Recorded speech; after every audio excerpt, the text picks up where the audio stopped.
Every day in the USA, people find themselves in court.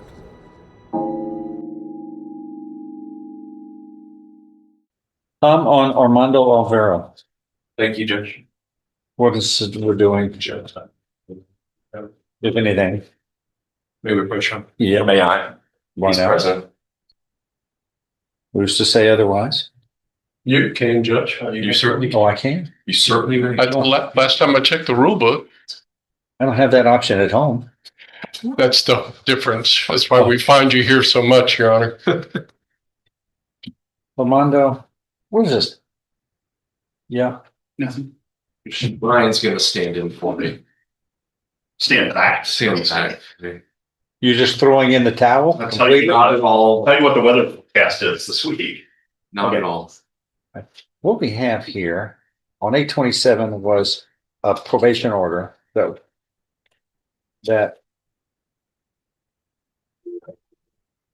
my son, that is before the court. Okay. All right, so he's on probation. Correct. Where is he? In your third row. Come on up. You'll recall, Judge, that this was a What are we here for? defendant pled guilty, jury found him guilty. And, Yes, how can I forget? But That long ago. well, it's not one of our ordinary process, but that's why I wanted to remind you. Mhm. when we left court, whatever day that was, a couple weeks ago, court asked us to come back today, September 11th. When I checked dockets, I suppose either Monday or Tuesday, I don't recall, I realized we weren't on a docket, and also learned that there had already been an order sent to the jail for Armando to start his weekend time that the court ordered this coming Friday. And I Okay. think some of this was just ships passing, because I thought we'd at least have an opportunity to come to the court. As the court gave us the opportunity to say, how are you going to do this and when are you going to do it? I think I have at minimum an obligation to ask the court to reconsider the jail time. I know that probably isn't going to happen, but I'd like to say it on the record, just in You light. can ask. Sir, You can always ask. will the court reconsider its position on the upfront? I considered it.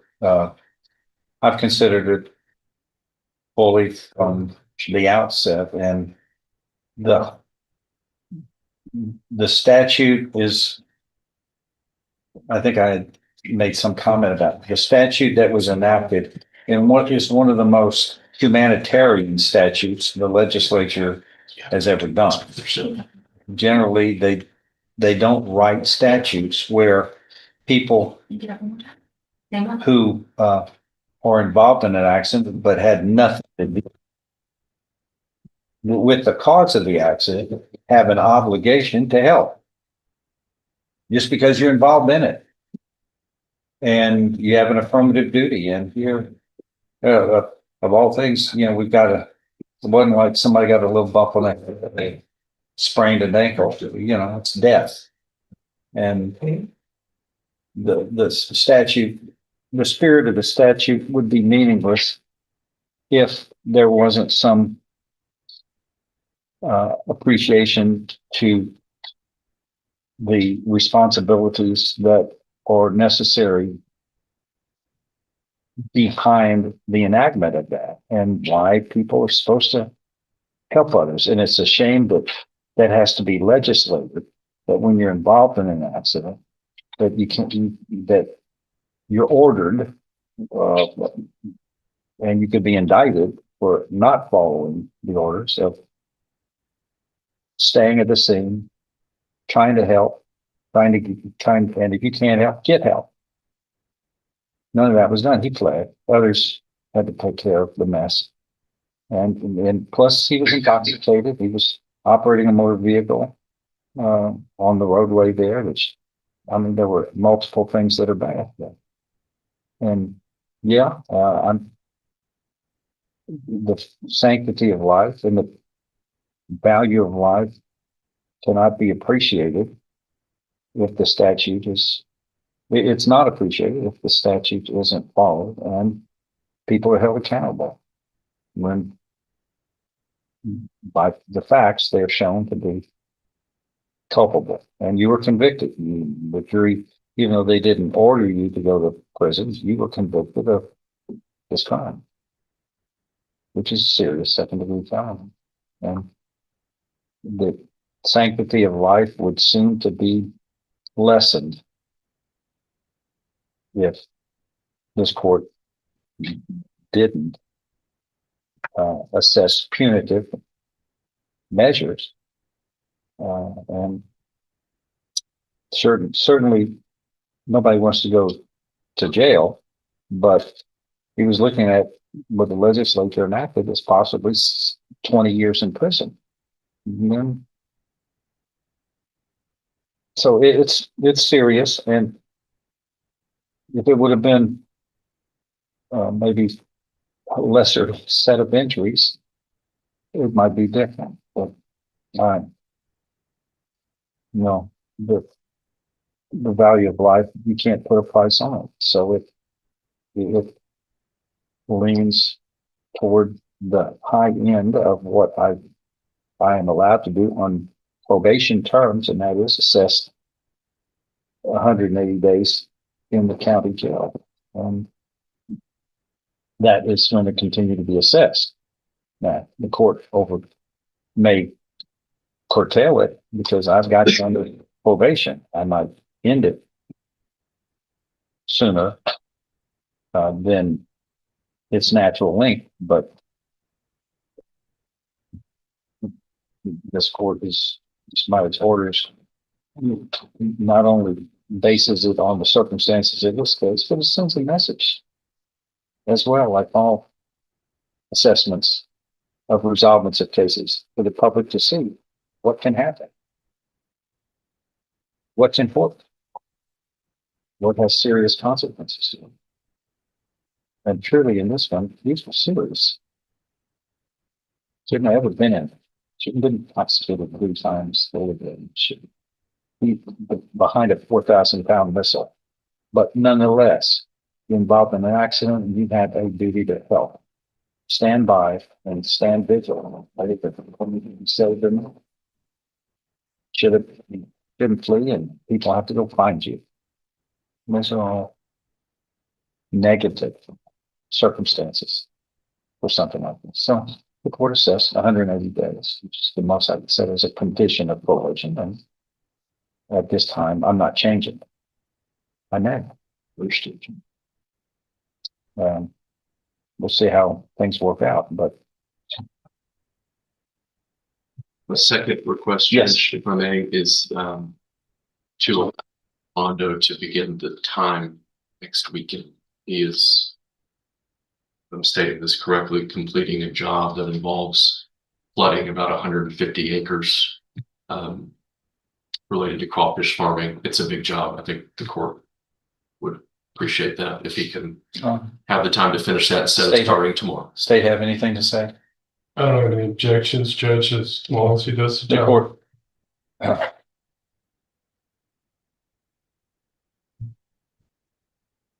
The court will grant the request. Do you have anything to say? No, sir. Well, I'll say it. I'm granting your request, but I bet you the lady who died wished another week of life. She didn't get an option.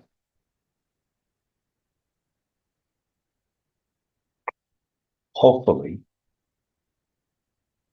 you don't drink irresponsibly. Hopefully, this made a lesson.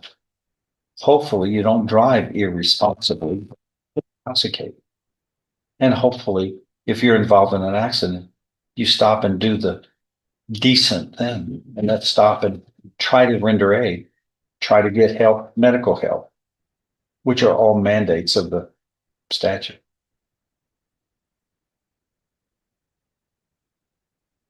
This court has a lot of power and authority, but I can't bring a life back.